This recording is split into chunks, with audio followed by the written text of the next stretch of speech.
чему же приведет вас ваше молчание?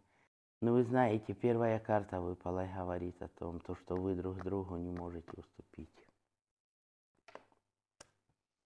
Да, у вас характер у друг друга попал, как коса на камень. А честно вам сказать и открыто, ваше молчание не приведет к хорошему. Смотрите, сам Бог вам об этом говорит. Человек очень достойный и благородный, и ценит вас и любит. И если вы хотите быть с этим человеком, уступите ему и пойдите первой навстречу. И поверьте мне, вы в этом не прогадаете. Но хотите узнать более подробней, пишите мне в WhatsApp, а также подписывайтесь на меня.